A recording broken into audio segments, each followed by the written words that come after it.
Olá, vamos começar mais um capítulo, mais um tópico aí da nossa ementa de materiais de construção mecânica. Então, na semana passada nós vimos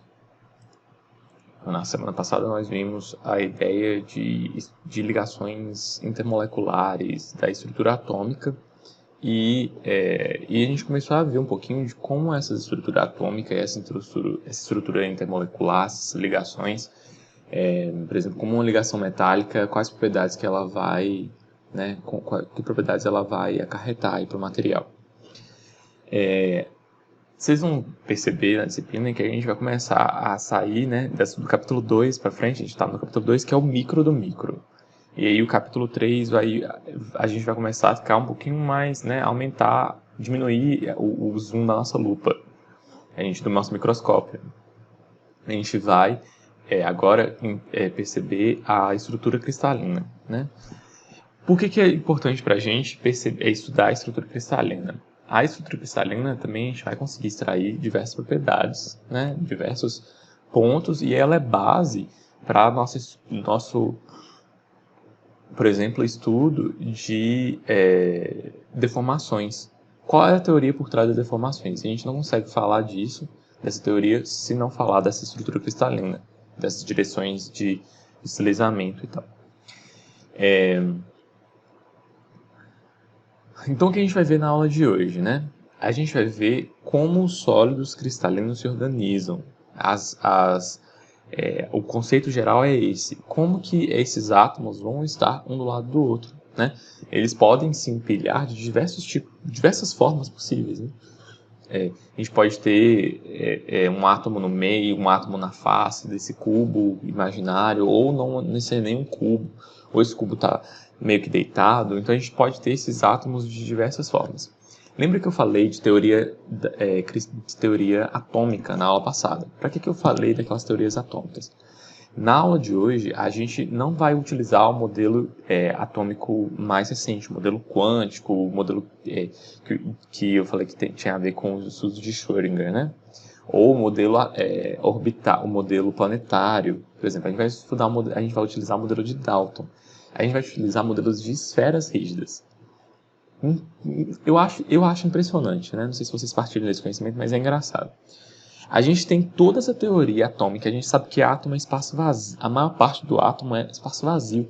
A gente tem uma nuvem eletrônica complexa, com probabilidade de você achar um comportamento de dualidade de onda-partícula, e, ao mesmo tempo, para a gente entender um mecanismo de deformação, a gente pode simular um metal, por exemplo, como composto de diversas esferinhas, né? É bem interessante. Então é isso que a gente vai estudar, né? Um pouquinho aí de como essas esferinhas vão estar empilhadas, de como essas esferinhas podem estar dispostas, como essas redes cristalinas podem ser. E a gente vai ver que isso tem bastante influência em diversos pontos aí das propriedades, de diversas consequências. Tá bom? Então, nessa primeira aula do capítulo 3, eu vou cobrir esses tópicos aqui, né? Dos conceitos fundamentais aí, das células unitárias, estruturas cristalinas dos metais. Por que dos metais? Porque eu falei que metal, para engenharia mecânica, é o material que tem mais utilização, um de mais importância. Não é que os outros materiais não tenham importância, né? Mas a gente tem bastante enfoque aqui em metal. Cálculos de massa específica. Então, com a nossa teoria das esferinhas, a gente vai ver que, como elas se empilham, a gente vai ver que existem espaços vazios. E aí a gente faz um cálculo desses espaços vazios, né, nessa rede, junto com os espaços ocupados, em função dos espaços vazios, a gente vai conseguir vai conseguir calcular a massa específica, né, onde geralmente eu vulgo densidade, uma densidade teórica do material, e comparar para ver se essa massa específica, essa densidade, bate com a densidade que a gente calcula na prática. A gente já viu o que é polimorfismo e alotropia, né? São diferentes. A gente pode ter o mesmo elemento em configurações diferentes. E sistemas cristalinos. Então, primeiro a gente vê as estruturas e as células unitárias. Depois a gente vê os sistemas, mas eles estão muito relacionados, né? Os sistemas são só os agrupamentos dos diferentes tipos de células. Ok. Aqui no início do livro, né, a gente tem como,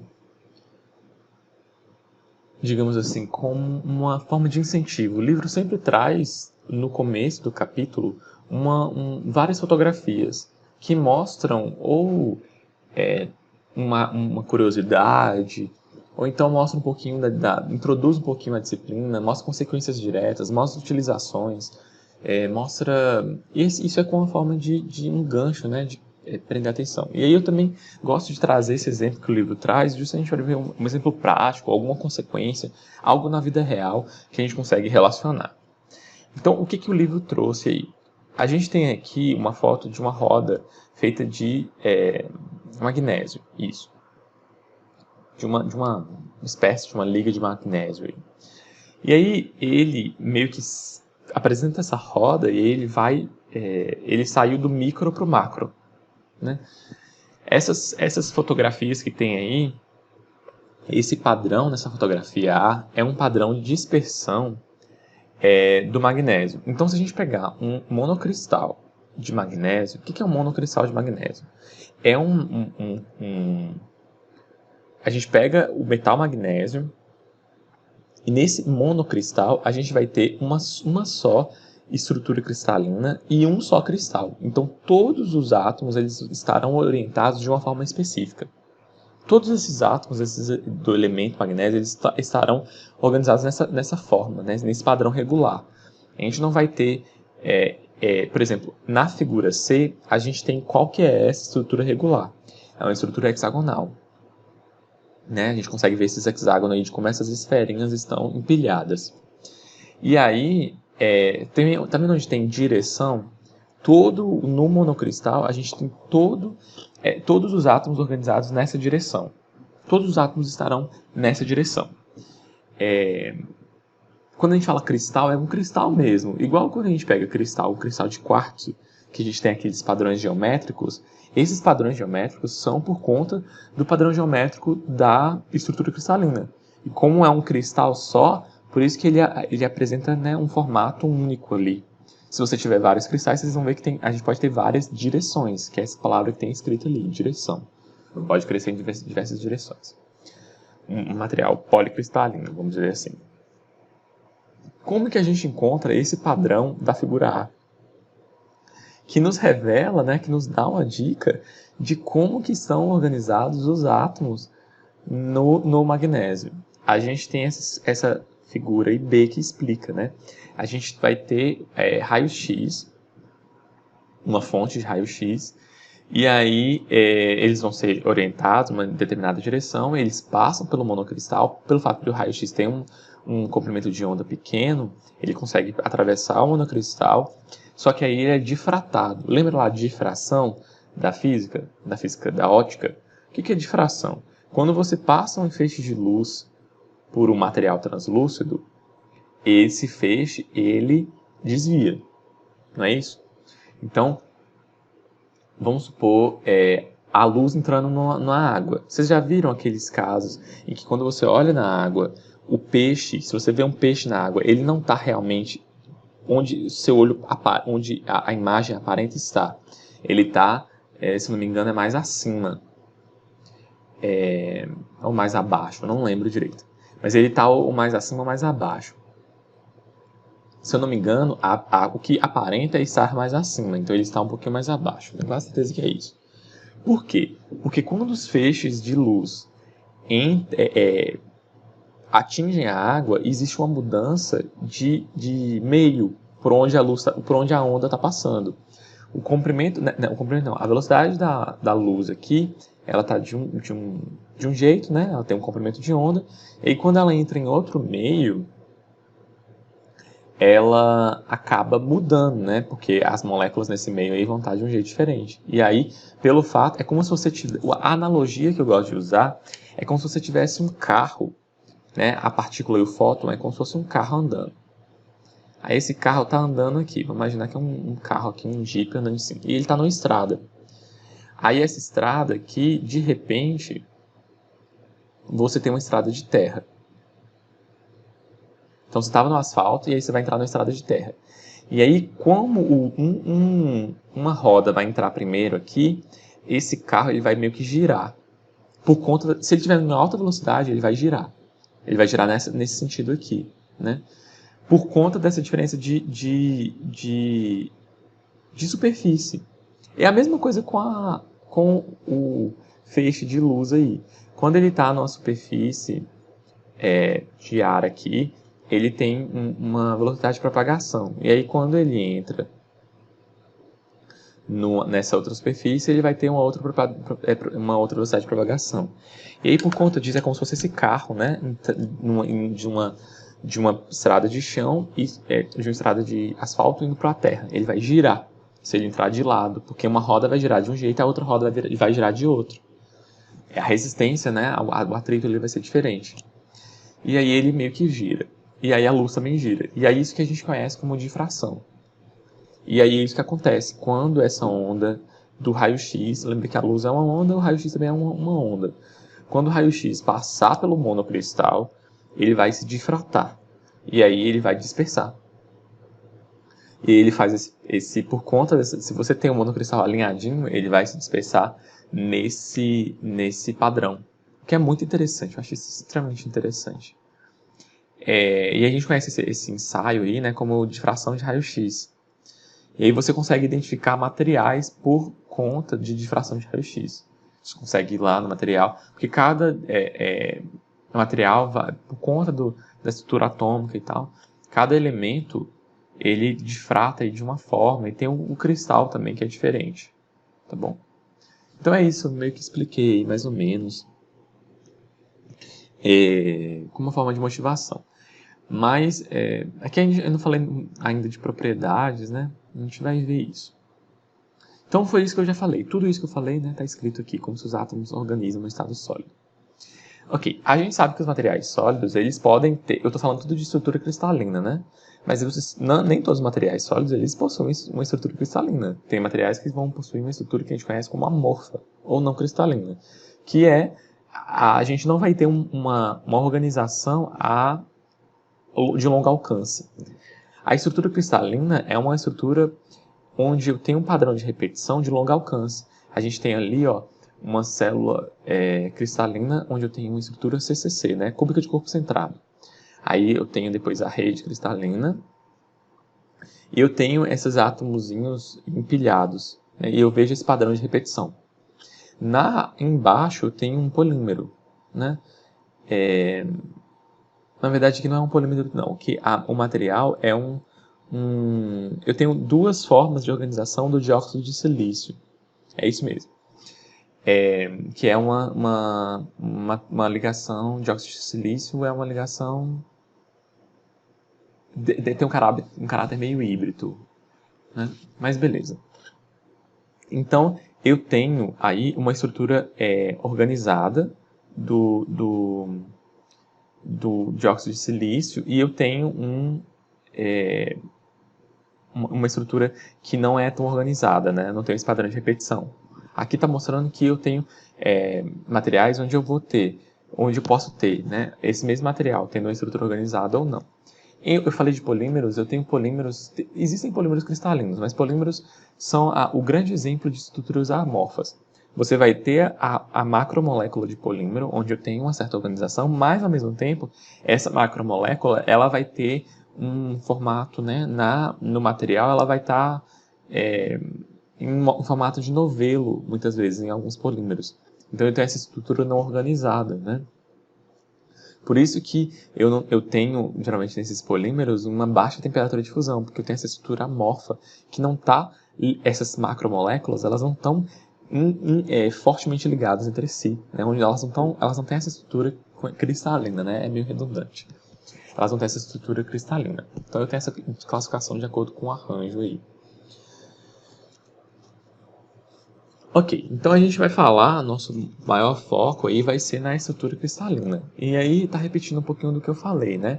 Que a estrutura cristalina é que eu consigo ver esse arranjo, esse padrão da pequena escala se repetindo na grande escala. E a gente vai utilizar o modelo atômico da esfera rígida. E a gente vai trabalhar muito com o tridimensional aqui, né? A gente vai ter que ver como esses átomos estão organizados nessa rede 3D. Então a gente já começou a ver que tem esses desenhozinhos 3D, desses cubinhos, desses hexágonos, né? A gente trabalha muito com esse arranjo tridimensional. O primeiro conceito que a gente vai ver aqui é o de célula unitária, né? O termo célula, né? O termo célula, igual tinha lá, sabe o termo célula da biologia? Célula. Célula vem de cela, né? Que é uma estrutura organizada. Cela não de cavalo, cela de por exemplo, presídio, não é uma cela. Por que chama cela? Porque cada cela de presídio, ela tem um padrão de repetição, né? São formatos ali, geométricos, bem definidos, num padrão de repetição. Célula é uma unidade, né? Ok. E aí, os mais comuns dos materiais são, eu coloquei paralelepípedos, né? Por exemplo, cúbico, ou se é um pouquinho mais alongado, né? Por isso que eu coloquei. O paralelepípedo, o cúbico, é como se fosse uma especificidade de um paralelepípedo, né? E a gente tem prismas que são quando o topo e a base são iguais, a gente tem esse topo e essa base, né? Retas aí entre esse topo e essa base. Retas não, vamos dizer assim... Um prisma é uma unidade geométrica onde o topo e a base são iguais e a gente tem diversas outras faces, né? Que são ortogonais a esses dois lados iguais, que são a base e o topo. Então, por exemplo, um hexágono, um hexágono não, né? Uma estrutura hexagonal, por exemplo, né? Onde eu tenho um hexágono na base, é um prisma. Onde eu tenho um hexágono na base, essa mesma estrutura se repete no topo e eu vou ter 6 faces que ligam esse topo com essa base, né?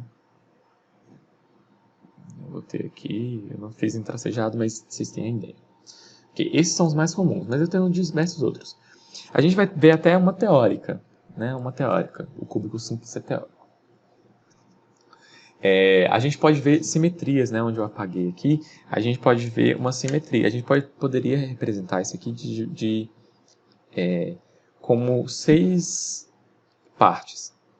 Essa célula aqui, se a gente dividisse ela em 6 aqui, e aí cada um, ficou péssimo, né? Mas aqui, cada um desses triângulos, desses prismas aqui, né?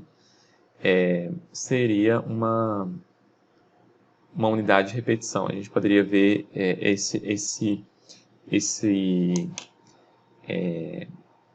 essa forma se repetindo, né? O que vale para isso aí vale para os outros. A gente vai também, tem um detalhe bem importante aqui. Nessas redes que a gente vai ver, a gente vai colocar um átomo em cada vértice. Então, por exemplo, aqui, ó, eu tenho nessa rede cristalina aqui, né, nessa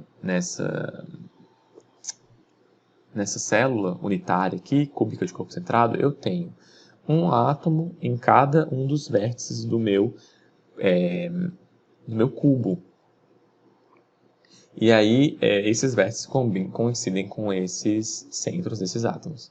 Então, aqui, só para discutir um pouquinho, esse átomo aqui que está cortado, ele vale quanto do átomo, né? Ele é 1/8 do átomo.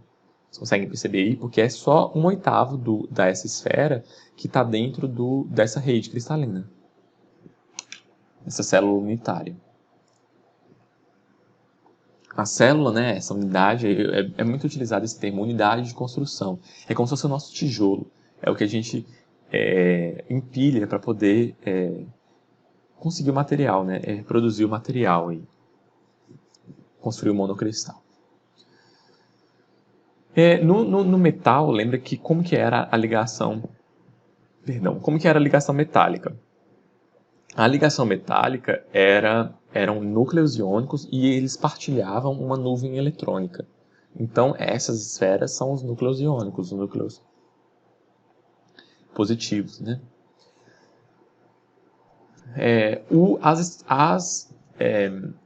As células unitárias, né? As redes cristalinas que mais a gente encontra mais comuns nos metais são a cúbica de corpo centrado, que a gente vai conhecer como CCC, a cúbica de faces centradas, a CFC, e a hexagonal compacta, que é o HC. Okay? Então a gente vê que os sistemas cúbico e hexagonal. A gente tem outras formas de organização, tanto no cúbico quanto no hexagonal. Mas essas são as mais comuns. Essas três aí são as mais comuns. E são as que a gente vai mais dar atenção, né? Aqui nessa tabela a gente consegue ver exemplos de metais e qual é a estrutura cristalina. Aí a gente consegue ver que tem alguns metais que têm mais de uma estrutura cristalina. Aqui eu acho que não tem nenhum exemplo disso. Mas eu posso dar um exemplo. Por exemplo, o ferro aí. A gente tem o ferro alfa, que tem a estrutura CCC, e a gente tem o ferro com a estrutura CFC. Quando a gente, lá no final da disciplina, a gente volta nisso, né? Tipo assim, eu joguei aqui, lá no final a gente volta nisso. Então a gente tem alumínio, cádmio, chumbo e vários outros metais e as estruturas, né? CCC, que é cúbica de corpo centrado, CFC, que é cúbica de faces centradas, ou HC, que é hexagonal compacta. E um dado de raio atômico. Esse raio atômico aqui também não está à toa. A gente vai utilizar esse raio atômico para fazer cálculos de... vai ser útil, por exemplo, para a gente calcular a massa específica teórica. Ok, o primeiro eu falei que as mais simples são essas, as mais comuns são essas, né? CCC, CFC e HC. Cúbica de corpo centrado, cúbica de faces centradas e hexagonal compacta. Mas a primeira que a gente vai estudar não vai ser nenhuma dessas. A primeira que a gente vai ver aqui vai ser uma teórica, uma estrutura imaginária de como os átomos se organizam, que é a estrutura cristalina cúbica simples, né? CS. Essa estrutura cúbica simples, a gente vai utilizar ela como base para a gente estudar alguns conceitos. E ela funciona como, né? Como que os átomos estão organizados? Eles estão organizados com um átomo em cada vértice, certo? Ok, e a gente vai ter algumas definições, alguns termos que a gente vai conceituar aqui que vão ser muito úteis para a gente comparar células cristalinas, né? As estruturas cristalinas que a gente vai ver aqui. O primeiro que a gente vai ver vai ser o número de átomos por célula cristalina. Então, por célula unitária, né? Por célula unitária. Esse número eu vou chamar de N minúsculo. Esse número é o número de átomos que tem em cada unidade. Vamos lá. Lembra que eu falei ali atrás que cada átomo no vértice aqui era 1/8 de um átomo? Então vamos lá, vamos tentar entender isso daqui. Eu tenho aqui, esse átomo, ele é um átomo inteiro. Entendam que assim, ele só está cortado aqui porque essa é a unidade de repetição, esse é como se fosse o meu tijolo. Mas esse átomo aqui é um átomo total, inteiro. Então, eu acabei de duplicar. Esse átomo tem um pedaço dele na outra célula aqui do lado, né? Essa célula aqui do lado. Ok. Então, eu tenho esse átomo nessa célula aqui. Eu tenho outro pedaço de átomo. Está difícil desenhar uma coisa reta. Nessa célula de cima. Então, eu tenho outro pedaço aqui. E eu tenho outro pedaço aqui. Então, nesse desenho aqui que eu fiz, vocês conseguiram perceber que eu tinha 1, aí eu fui para 2, 3, 4. Então, eu representei 4 pedaços do mesmo átomo. E esses 4 pedaços do átomo é como se eles estivessem para dentro da tela. Para fora da tela, existem outros 4 pedaços. Então, a gente viu que para a gente construir o átomo total, a gente precisou de 8 pedacinhos iguais, né? 1, 2, 3, 4. E os outros 4 esses estão para dentro da tela e os outros 4 que estão para fora da tela. Então eu peguei aqui 1/8. 1/8. Não é isso? 1/8. Então se a gente for ver aqui na fórmula, a gente vai ver que para a gente contar quantos átomos tem em cada célula unitária, a gente vai utilizar uma formulazinha. Se tiver um átomo no vértice, a gente vai pegar, né, e está vendo que está dividido por 8. Porque cada vértice vai ter 1/8. Então a gente conta quantos átomos tem no vértice e coloca ali o número de átomos nos vértices. Como a gente tem aqui 8 átomos, então a gente tem 8 vértices e 8 átomos nos vértices. Então a gente tem 1, 2, 3, 4, e embaixo mais 4. Então 8. A gente tem 8 vértices e um átomo em cada átomo. Um átomo em cada vértice. E a gente não tem outros átomos em nenhum outro lugar. Não tem átomo no meio, não tem átomo, né, representado no meio de uma face, nem nada disso. Então, para a gente, na cúbica simples, se a gente for representar o número de átomos, a gente colocaria igual. A gente tem átomos no interior da célula? Não tem. A gente tem átomos nas faces? Ah, professor, aqui tem uma face que tem um átomo. Não, não é assim. Átomo na face é como se fosse esse daqui, que eu tenho um átomo no meio de uma face. A gente não tem átomo no meio de uma face. A gente tem 8 átomos nos vértices. E aí o número, então, ficaria 1. Na cúbica simples, o número de átomos por célula é 1. Cada célula vai representar um átomo. Ok. Então, esse NF é o número de átomos na face. Já pode adiantar aqui, ó, que um átomo na face vai ser metade, né? E se tiver no meio, é um átomo inteiro. Se tiver lá no meio, igual esse aqui, ó, que eu mostrei antes, ó, tem um átomo lá no meio. Então, esse aqui seria o caso que eu teria um átomo no meio, que eu contaria um átomo inteiro.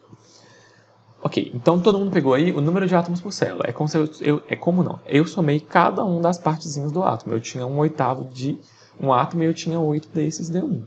Isso faz sentido, né? O próximo conceito que a gente vai pegar é o número de coordenação. O que é o número de coordenação? O número de coordenação é o número de átomos que eu tenho em contato com cada átomo. Como assim? Vamos pegar essa estrutura cristalina aqui, cúbica simples, essa célula unitária. Lembra que eu desenhei aqui um átomo todo? Eu tinha dividido ele em 4 aqui e ele tem mais outros 4 aqui.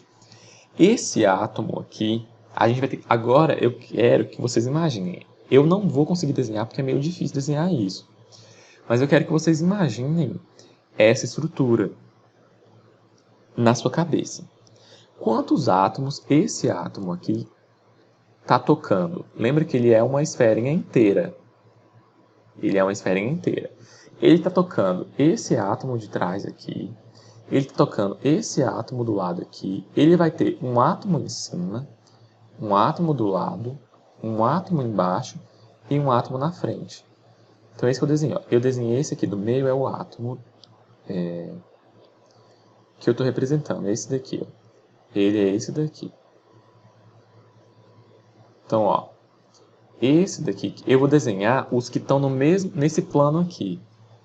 Quais são os átomos que estão nesse plano? Então, esse átomo que eu desenhei está nesse mesmo plano. Esse é o que está do lado. Eu tenho o que está em cima e o que está embaixo. Agora eu vou representar o átomo que está atrás. Ó. Esse aqui está escondidinho lá atrás. Ó. Tá vendo? A gente não consegue ver muito bem ele está lá atrás.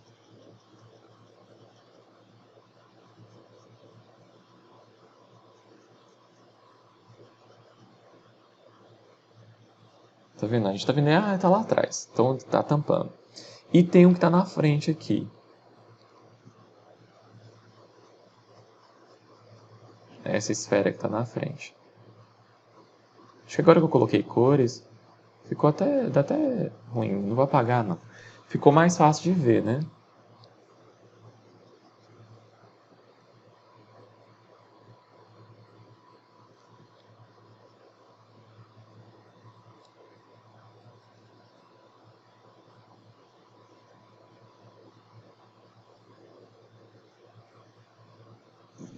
Ok? Então são esses 3 átomos aí. E aí a gente conta quantos átomos que estão tocando. 6, né? 4 no mesmo plano, um na frente e um atrás.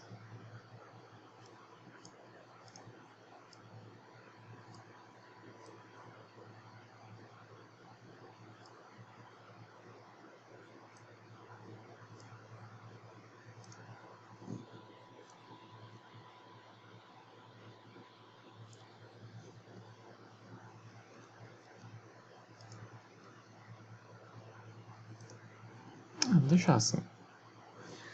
Certo. Então, a gente viu que para o átomo, para a célula unitária, né, da estrutura cristalina, cúbica simples, a gente tem 6. Nas outras vão ser diferentes, a gente vai discutir isso depois. E o outro definição que é muito importante é o fator de empacotamento, que a gente vai chamar de FEA. Esse FEA é o quê? É uma relação do volume ocupado por átomos e o volume total. Né? Ou seja, quanto por cento qual a proporção, ainda não vamos falar de porcentagem, mas qual a proporção ocupada por átomos. É isso. É como se a gente pegasse aqui, ó, a célula, a gente sabe que vai ser, né, o lado vezes o lado vezes o lado. Então o volume total é um cubo, lado vezes lado vezes lado. Aresta vezes aresta vezes aresta. E aí o numerador é o volume de cada uma partezinha desse átomo aí somada. E isso que a gente vai chamar de FE, fator de empacotamento. Tem mais um que é o quê? É o tamanho da aresta. Né? Isso não é um parâmetro, mas que a gente vai chamar de A. A é a aresta do cubo. Nesse caso aqui, para a cúbica simples, quanto que vale a aresta? A aresta vale 2R.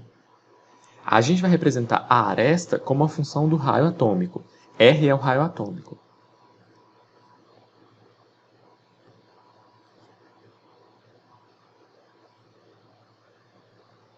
Raio atômico. Então, cada aresta do cubo tem 2R. Então, vamos fazer o cálculo do FE para o cúbico simples.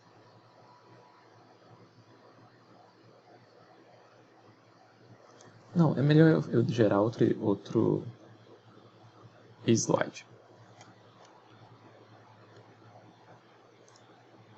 Aqui, ó, já tem aqui, já tinha feito, eu esqueci que eu tinha deixado aqui. Acabei de mostrar, então, que a aresta é 2R, né?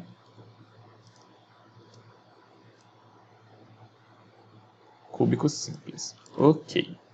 A aresta é 2R.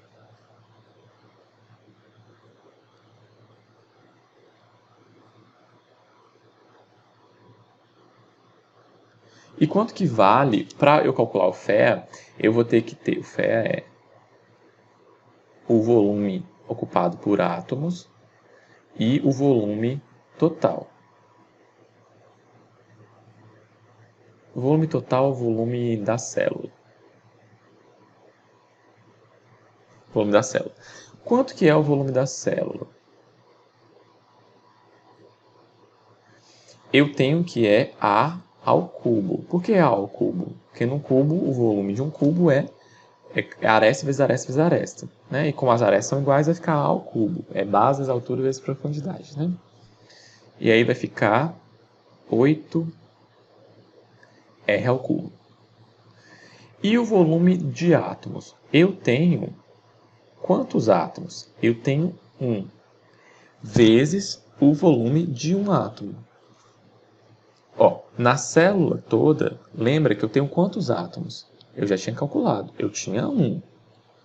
Então, eu vou ter o volume de um átomo. Qual que é o volume de um átomo? O átomo não, uma esfera. Qual que é o volume de uma esfera? É 4 terços de πr ao cubo. Então, o FE vai ficar 4 terços de πr ao cubo dividido por 8R ao cubo. E aí eu vou ficar com 4 sobre 20. Eu posso simplificar, né? Esse 8 com esse 4, dividindo por 4 os dois, em cima sobra 1, embaixo sobra 2, né? E aí, multiplicando aqui as frações, eu vou ficar com 2R ao cubo vezes 3. Então, vai ficar 6R ao cubo. E aqui em cima, πr ao cubo. E aí, simplificando, R ao cubo, eu vou ficar com π sobre 6. Então, é 3,14 dividido por 6. Esse é o FE, né, da cúbica simples. Para a cúbica simples. Então, é π sobre 6. É um fator de empacotamento baixo. Se eu fosse fazer uma conta aqui rápida, né, de π dividido por 6, quanto que daria?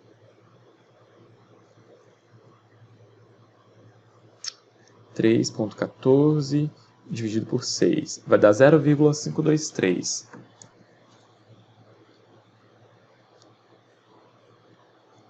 é um fator de empacotamento baixo. A gente pode já adiantar, o fator de empacotamento da estrutura cúbica de faces centradas é 74. Então é muito maior, né? É tipo muito maior. Por isso que a estrutura cúbica simples ela não é uma estrutura real, é uma estrutura imaginária. Porque a quantidade de vazios, né, não é uma forma muito compacta de se organizar esferas. Né? Você empilhar a esfera certinho aí, perceba que se você fosse... imagina essa situação, você quer empilhar esferas no mundo real aqui. As esferas só vão ficar organizadas em uma estrutura cúbica simples, uma em cima da outra, exatamente em cima da outra, se você tiver um recipiente que as contém. Se você deixasse essas esferas e empilhasse elas tipo, meio que com os braços, vocês vão ver que elas vão se organizar em uma outra forma. E aí não é à toa que essas formas são mais... têm energias menores, né, de organização. Lembre que na natureza tudo quer minimizar a energia. Estabilizar, né? Ok. O próximo que a gente vai ver... Então, isso é o que a gente tinha para calcular aí para a cúbica simples. O próximo que a gente vai ver, eu utilizei como base para a gente entender as outras. Por que eu utilizei como base? Porque as outras são mais complexas, um pouquinho mais complexas. Então, entender a estrutura cúbica simples facilita o entendimento, né, em termos pedagógicos, aí vai facilitar o entendimento das outras. A próxima que a gente vai estudar é uma muito, muito comum, que é a cúbica de faces centradas. Então, nessa, além da gente ter um átomo no vértice, a gente vai ter um átomo em cada face. Então, a gente vai ter aqui, ó, em cada face eu tenho um átomo. Tá bom? Metade de um átomo, né? Vai ficar aí para dentro do cubo. Metade do átomo fica para dentro do cubo. Coincide com essa face aí, dividir esse átomo no meio. Então tem lá cobre, alumínio, prata, ouro. Aqui a gente pode ter, vai ter mais, ó. Chumbo, são platina, níquel, são metais bem estáveis, né? Não sei se vocês conseguem perceber. A estrutura cúbica de faces centradas, ela é uma organização bem orgânica, vamos dizer assim. Se vocês fossem juntar, igual eu falei, juntar essas esferinhas, vocês vão ver que elas iam se organizar mais ou menos nessa estrutura, dependendo aí. É uma estrutura mais orgânica. O fator de empacotamento é bem menor agora, bem maior. Ou seja, tem bem menos espaços vazios, né? Aqui nas cúbicas simples, quase metade, né? Metade era espaço vazio. 52% era ocupado e 48% era vazio. Aqui não, aqui a gente vai ter, né, 26% de espaço vazio e 74% de espaço ocupado. Ok, a gente vai calcular a aresta e o fator de empacotamento. Então a aresta, como é que a gente vai ver aí? Primeira coisa, né? A gente vai expressar a aresta em função do raio. Então, ó, cada um desses átomos tem diâmetro 2R, né? Então a gente sabe que esse parâmetro é 2R. Eu vou traçar aqui um triângulo, que vai ser esse triângulo aqui, ó.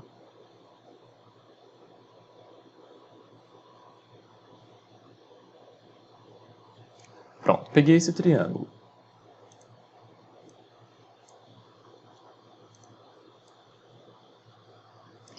Qual que é o lado desse triângulo? O lado desse triângulo, ele é A, que é justamente o que eu quero, não é? Eu quero o lado do cubo, para poder achar o volume depois, que é A ao cubo, o volume do cubo.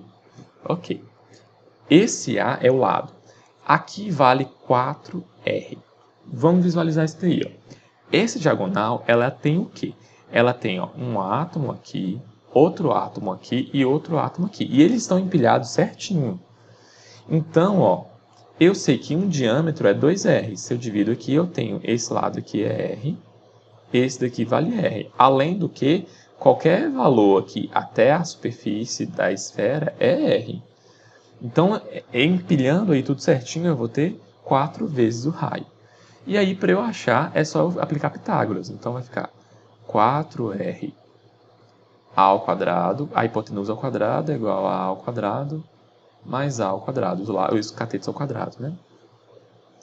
Aí vai ficar 16R ao quadrado é igual a 2A ao quadrado é igual a 8R r ao quadrado, e aí tira a raiz.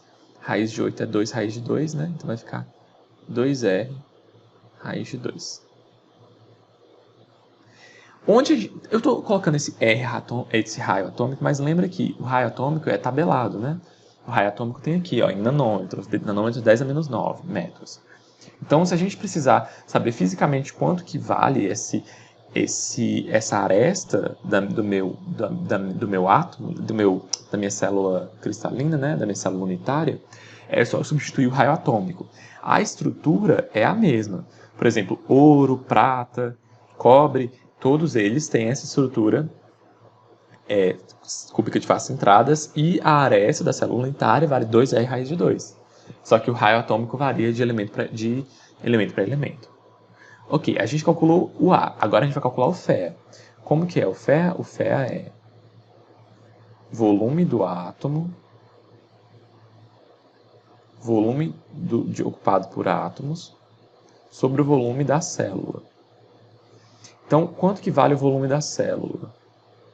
É A ao cubo. Então, vai ser 2R raiz de 2 ao cubo. Aí, vamos colocar que vai ser 8, 16. Vamos fazer devagar, não vou colocar o resultado direto, não. 2 ao cubo é 8. R ao cubo é R ao cubo. Como está tudo multiplicando, eu posso fazer isso, né? E raiz de 2 ao cubo vai ficar raiz de 2 vezes raiz de 2 vezes raiz de 2. Raiz de 2 vezes raiz de 2 é 2. Então vai ficar 2 raiz de 2. Ou seja, vai ficar 16R ao cubo vezes raiz de 2. Esse é o volume da célula. E o volume de átomos? Para a gente calcular o volume de átomos, a gente vai pegar N vezes o volume de um átomo. Foi assim que a gente fez. Só que na cúbica simples a gente tinha um átomo. Aqui a gente vai ter que descobrir quantos átomos eu tenho por célula unitária. Então vamos lá na nossa fórmula.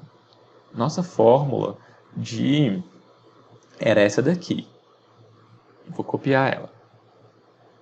Copiá-la.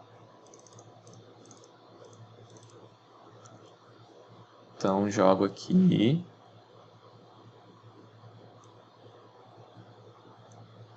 Então vamos descobrir N. N é quanto? Ó? Ni é o número de átomos no meio. Tem algum átomo inteiro no meio? Não tem. Nf é o número de átomos na face. Quantos átomos nas faces eu tenho? O cubo tem quantas faces? 6. Então eu vou ter 6 átomos nas faces. Ó, esse, o que está em cima, e é assimétrico que eu não estou vendo. Eu tenho um embaixo, um do lado esquerdo e um atrás. Ok. Então, 6 mais número de vértices. Quantos vértices eu tenho aí? Quantos átomos no vértice? 8. Dividido por 8. E aí, fazendo as contas, eu vou conseguir 4 átomos.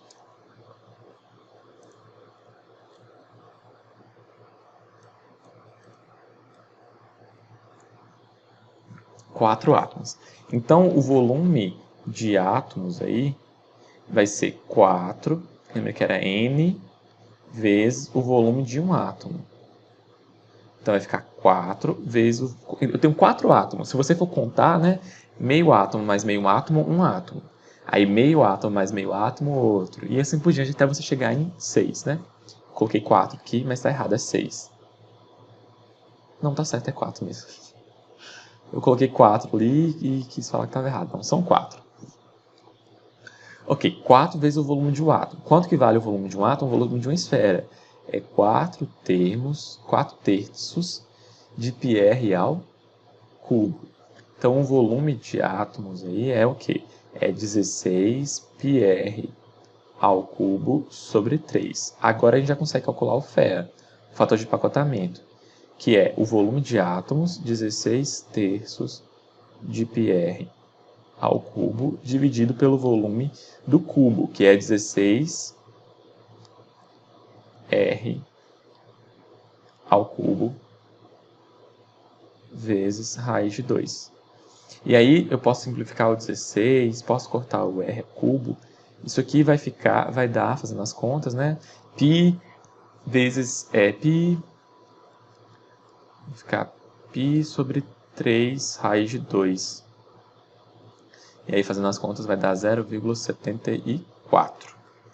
Esse é o valor do ferro, do fator de empacotamento, para estrutura CFC, cúbica de faces centradas. Cúbica de faces centradas.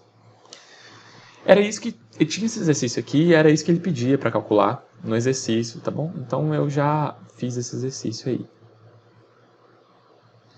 Próximo que a gente vai ver é o CCC.